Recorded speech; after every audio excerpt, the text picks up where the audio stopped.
Hi everyone, it's Steph here if you don't already know, and on this channel I just talk about all things career and all things lifestyle. And I have to actually make a little apology to you guys because I've been doing hella career content, not a lot of lifestyle content, and some of you might have been getting onto me about that. So tonight I am going to be doing a little, it's not really a get ready with me because I'm going to bed, but I'm going into the office tomorrow and my hair needs a bit of TLC because it's not been moisturized in a couple of days and my porosity is quite like low, so I have to moisturize my hair quite often, especially the ends.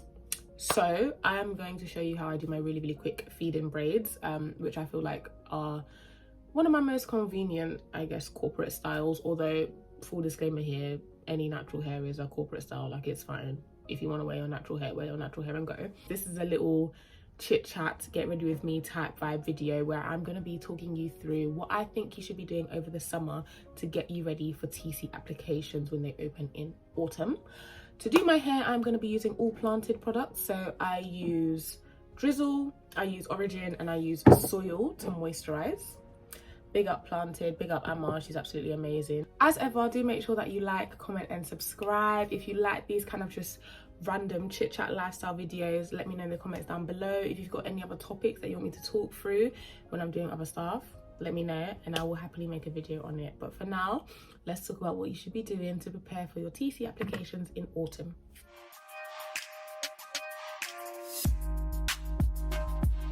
Okay, so first things first, I'm actually gonna part my hair. I generally always, can you see the size of the hairband that I need on my hair? It's crazy.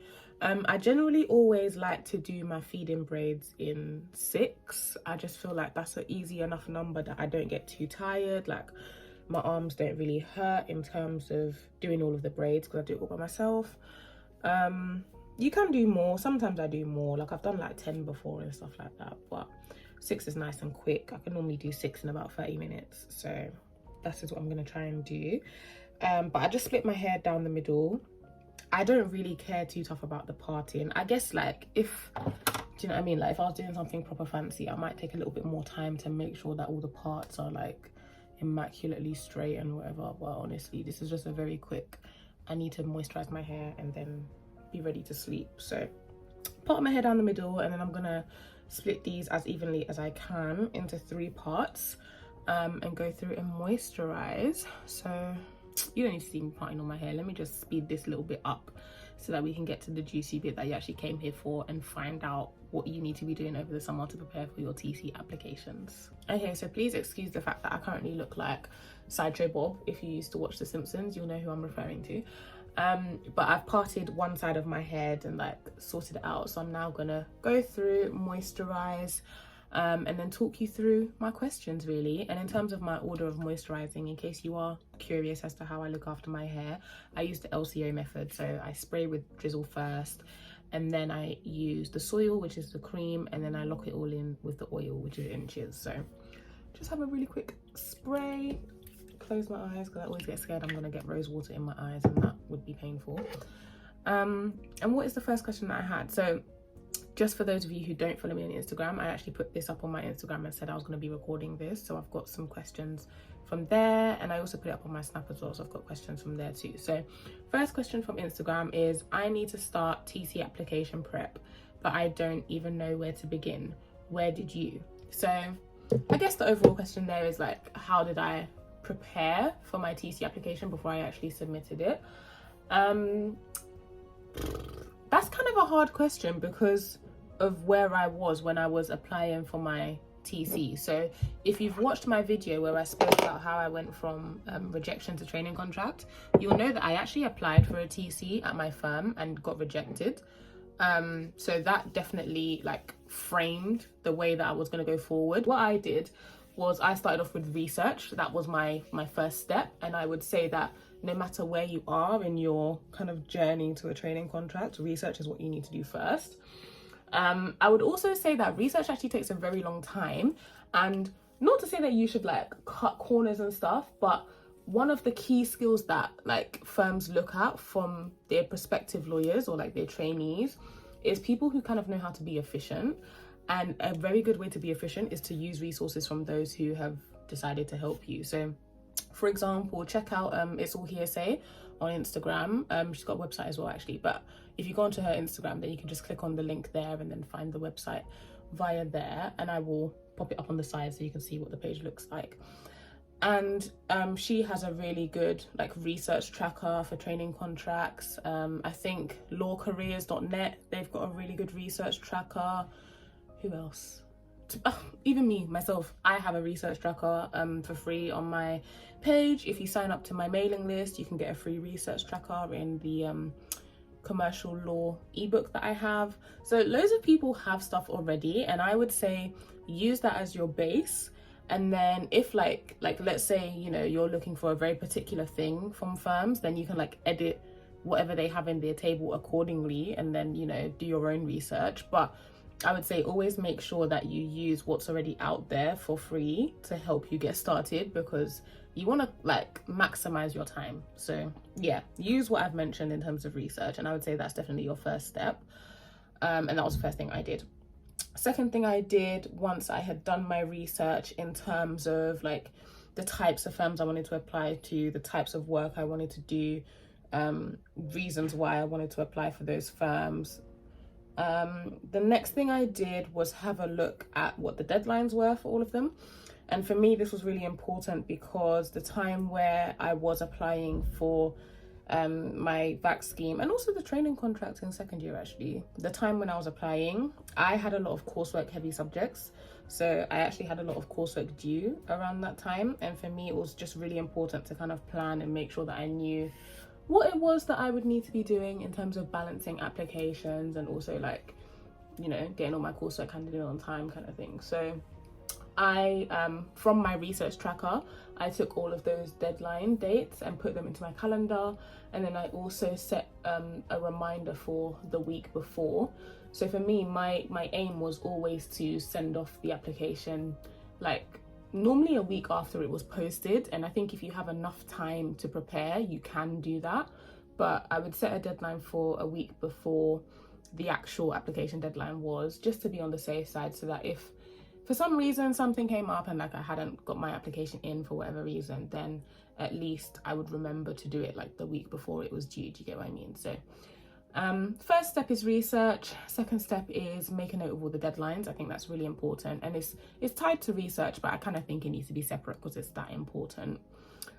The third thing that I probably did, I'm trying to think, what was the third thing I did to prepare for my TC application? Spoke to people, yes. So before I even got started with like writing applications, I started reaching out to people, either in my uni who I knew had got TCs already. So I actually had friends like in my cohort in my year who had TCs from like first year. So I spoke to them. And then from people that I'd met at like networking events, like at the dinners and the law fairs and all that kind of stuff, if I'd kept in touch with them like on LinkedIn or something, I would just email them. I had also done a vacation scheme the summer before, so there were people who had gotten that training contract, so I kept in contact with those people, and I reached out to a lot of them actually when I was applying again, to just kind of get their feedback on stuff and ask them things that they thought I should be doing over the summer. So that's definitely the third thing I would say you should do. Those three things are probably the main things I would say you should be doing over the summer. I think the final thing actually that might be quite helpful for you, though it won't sound like it is, but it's getting your mindset right. And the reason why I say that, that's probably actually even the first thing you should do, maybe. I don't know, but definitely try and get your mindset right. And the reason why I say that is that I speak to a lot of people who, like, they approach application season with this kind of apprehension of, oh, you know, I've been unsuccessful before, I'm probably going to be unsuccessful again, and I don't think my applications are good enough, they don't give me feedback, I don't know what to do. And like, believe me, like I said, if you've seen my video, I was rejected from the same firm multiple times, as well as being rejected from other firms. So I completely get, like, not that I can understand how you feel, because I can never understand how someone else will feel, but I can get that idea of not wanting to, you know, set yourself up for failure by being too hopeful of something succeeding, right? But I think if you kind of, you know, start preparing for applications, or even start writing or submitting applications with that mindset, you're kind of manifesting the failure to come. I think it's really important that you you kind of approach application season with the mindset of, you know, you are going to be successful. Yes, obviously it does mean that, God forbid, like you're not successful in that particular round, the pain feels a lot more. And I completely and wholeheartedly understand why you wouldn't want to put yourself through that pain again, especially if you've been through it before. Even if you've not been through it before, nobody wants to be rejected. Like, it's not fun. But I just personally think mindset is a really like key driver to people actually being successful. And there's just something about, you know, you feeling like you can do something that actually also manifests into it actually happening. So I think definitely try and get your mindset right. A couple of ways that I did this was, I'm spiritual, so I'm Christian. I prayed, and that very much helped me. Like, there's loads of Bible verses which just speak life into me, so that was amazing. If you practice a different faith, I presume there would be similar things in your religious book, so use that. If you are not of faith, words of affirmation, if that kind of floats your boat. If you're someone who likes like maybe self-help stuff, there's a couple of books I could recommend actually. I'm looking around for them. The Fear Fighter Manual by Lovey Ajayi is a really good one. It's not necessarily about like mindset in terms of like applications or anything like that. It's more about like being authentically you in the corporate space. But I think it's still quite helpful for a similar kind of thing. So that's a good book that I would say. And any other just like self-help book on mindset would be really good for you. So try those things and make sure you get your mindset right. But those are the main 4 things that I would say you need to be doing over summer anyway to help you prepare for your training contract applications. After that, it's probably just time to start drafting. I know obviously you have to kind of wait until the applications open, but 9 times out of 10, you have a rough idea of what the application is going to be like. So let's say, for example, you're applying to a firm that uses a cover letter. I mean, you know how to write a cover letter. You don't need to wait for them to release the thing to say it's going to be a cover letter to start doing your cover letter. Do you get what I mean? So if it's that kind of application, you can kind of get started over summer, even before the formal application is opened, and then obviously check it against what the new rules are in case anything has changed. But hopefully that answers your question. Let's have a look at what some of the other ones are. Okay, so these questions are now from Snapchat. Sorry, I don't want to touch my phone because my hands are now greasy, so I'm just gonna have to lean to read it.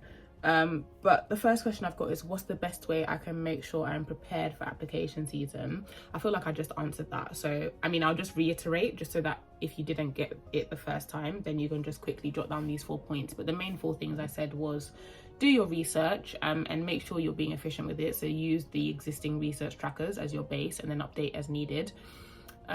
Reach out to people, so either like people in your network or reach out to people on LinkedIn, speak to them about the particular firm that you're interested in, get your mindset right, and then put all the deadlines in your calendar as well. So I personally think that's all you need to do to make sure that you're actually prepared. After that, it's a case of just doing, because you don't want to just keep being in preparation mode. But I mean, if you have any other like tips that have helped you, please do comment them down below.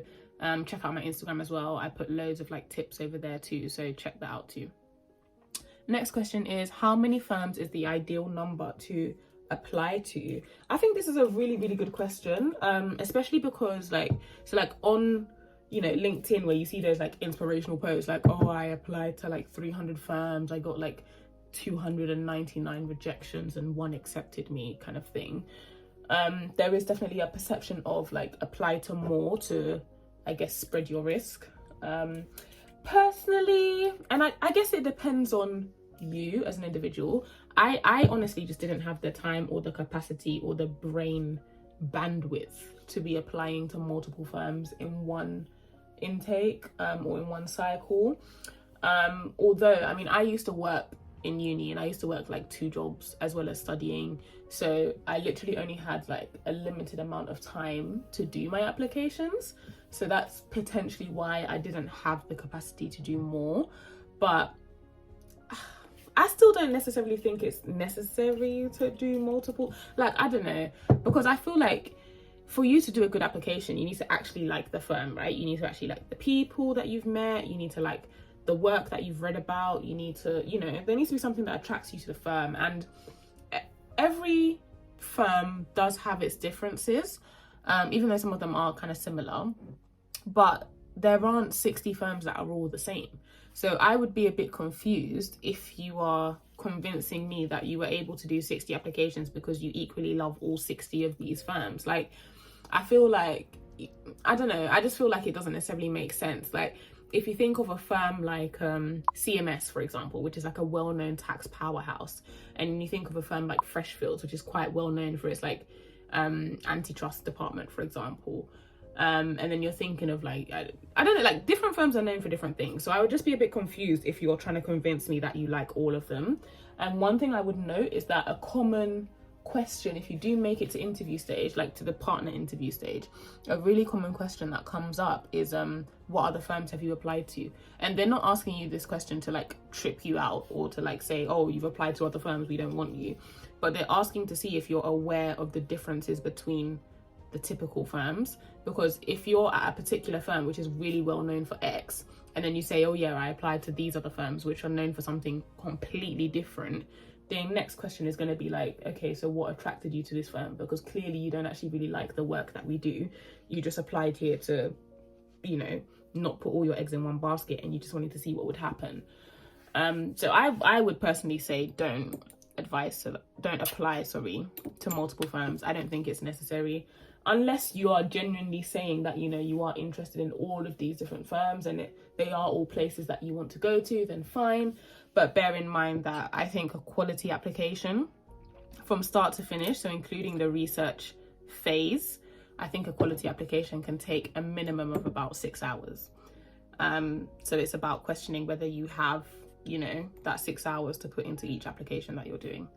So that's just my 2 cents, but I know some people do disagree with that. Some people will advise you to do as many applications as possible to kind of, like I said, spread your risk, and give you the best opportunity. But I would personally say quality over quantity. Do fewer, do really good ones, and then hopefully that will pay off. And that's what worked for me. I did fewer applications. Okay, this is a great question, especially for me. So the next question is, what if I have been previously rejected from a firm? Should I reapply? I want to say yes, and the reason why I want to say yes is because I did that. But what I will say is that sometimes, like I'm sure you've heard the phrase like, oh, rejection is redirection, right? Sometimes rejection is redirection. Like sometimes you are genuinely just not a good fit for the firm is not a good fit for you. You know, if you were to work there, like I guess for the minimum of the 2 years of your training contract, right, you would be so unhappy in that time. Is it worth the trade-off of your mental health, all of that kind of stuff? That's a lot for you to think about, and those are often things that you don't really know until you get to a firm. So sometimes I would say if you have been rejected, it's a blessing in disguise, and you should probably just not apply again, because that's just not the place for you.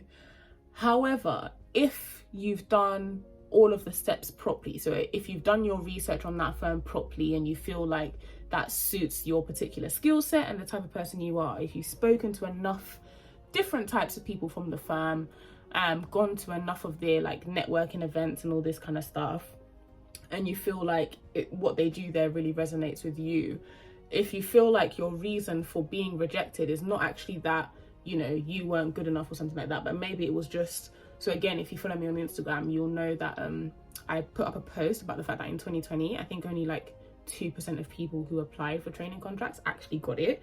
So the figures are shockingly low, and it just goes to show that it's not always that the application is not good enough or that like your interview was bad, but just there just honestly isn't enough training contract spaces for all of the applicants. It's a very saturated industry. So if you feel like that was maybe the reason why you were rejected, then sure, I would say go ahead and do it again. And like I said, I did that. I was rejected multiple times from my current firm, and I'm a trainee there today. So it's not to say that you shouldn't do it. It's not to say that it's impossible to do it. I would say you can do it. I did do it. Anything on imposter syndrome generally? Okay, so I just typed it in on Google. Literally the first one that came up is imposter syndrome can be defined as a collection of feelings of inadequacy that persist despite evident success. And then we've got a second sentence. So imposters suffer from chronic self-doubt and a sense of intellectual fraudulence that override any feelings of success or external proof of their competence. So I think there's a couple of things to just pick out on there. Like if it's a thing where you know, all the evidence shows that you are good at this particular thing. So a really good example for me is that, like, if I'm asked to do like a legal opinion, which, as I'm sure you know by now if you've been subscribing to my channel, as you should be, a legal opinion is a very typical like trainee task to do, right? So if I know that I have consistently done the 20 legal opinions that I've drafted and they've all been perfect, this isn't the case by the way, but let's say they've all been perfect, why is it that on 21, 22, 23, 24, 25, like all of the remaining legal opinions that I'm asked to do, I still have this feeling of what I'm going to do is just not good enough. I am just not good enough.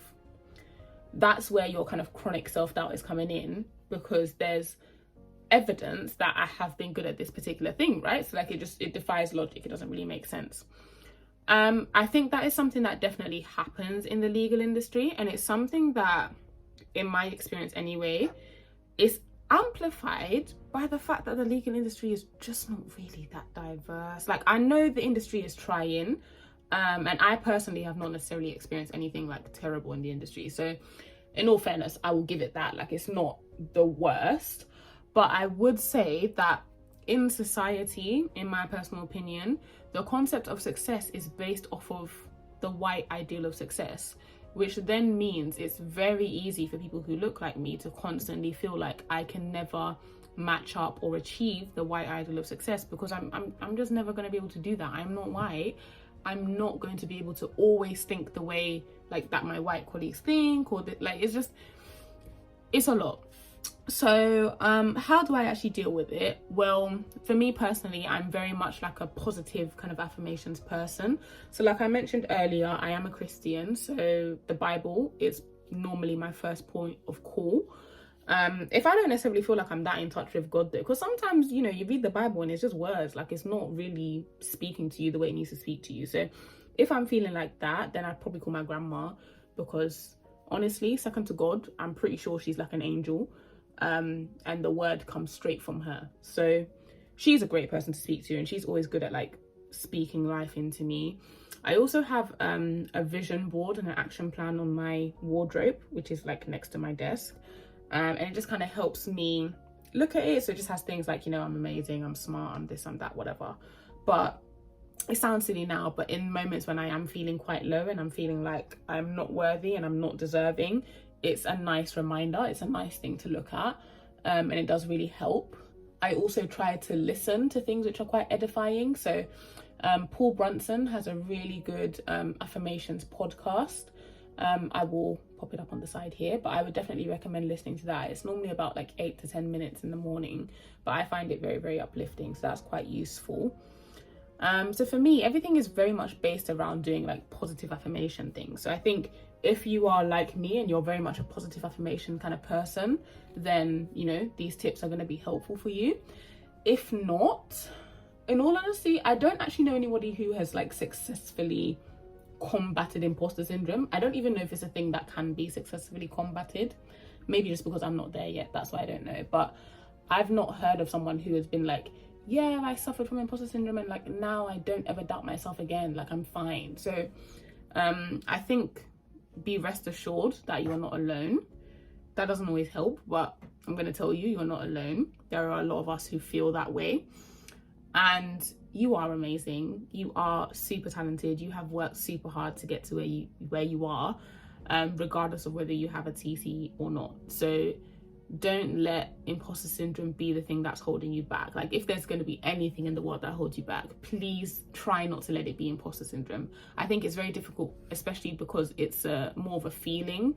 It's very difficult to control it, and I completely understand that, but try to manage it with some of the things that I've mentioned. So with things like the positive affirmations, if you're religious, use your religious text, listen to uplifting things, speak to uplifting people.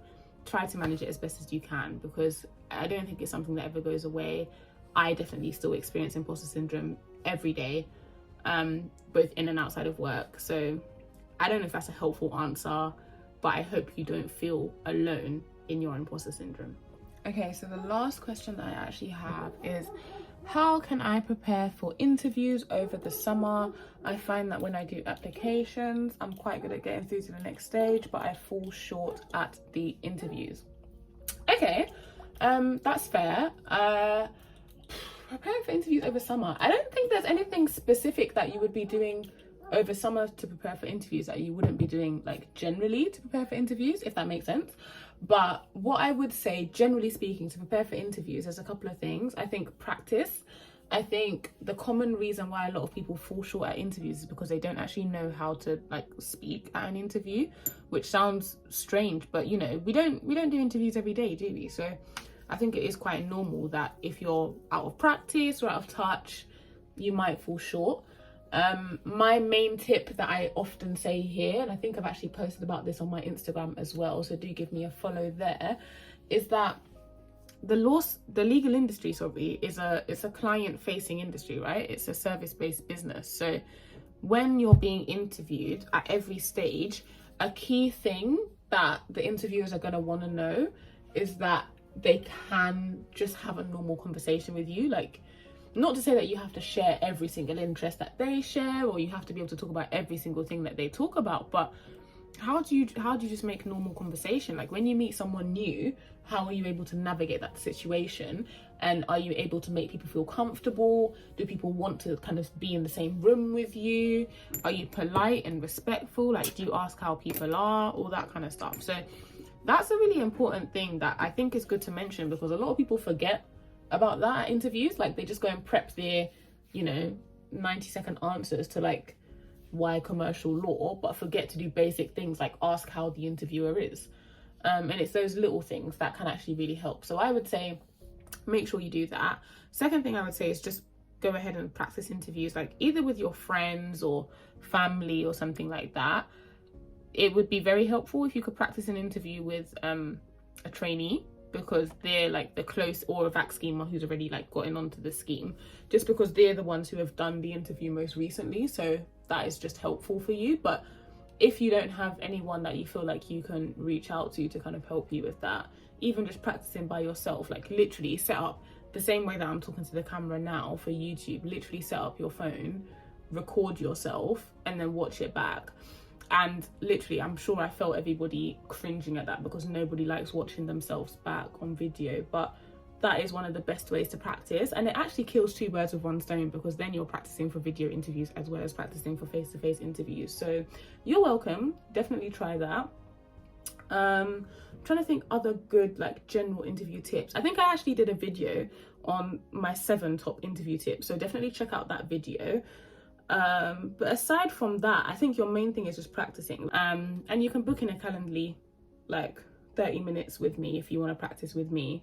But you can also just practice with like friends and family and stuff like that. Like, there's no pressure to do anything fancy. So hopefully that should help.